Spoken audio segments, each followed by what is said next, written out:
de se entregar por completo e perder algumas coisas que você está preso a elas. Mas meu filho, meu Deus, se você conseguisse enxergar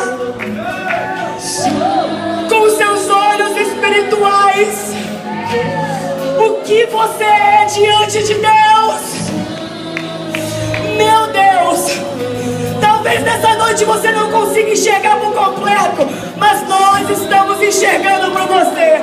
E eu quero te dizer que Deus te levantou como um profeta nesta geração. O diabo tem tentado te calar, o diabo tem tentado te parar, mas Deus te trouxe neste acampamento para mudar a sua história.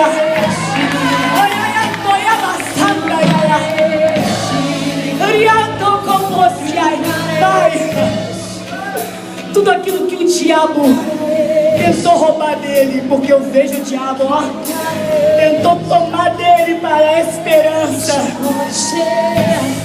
tentou para arrancar de dentro dele os sonhos.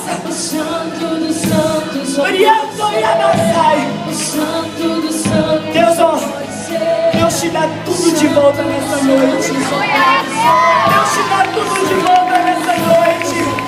Você está entendendo? Você está entendendo? Você está entendendo? Sobe aqui no altar. Eu quero que você levante as suas mãos. Eu quero que você levante as suas mãos em direção a Ele aqui agora. Pai, no nome de Jesus eu chamei Ele aqui para voltar, porque o lugar dele é voltar diante da tua presença, Pai. E eu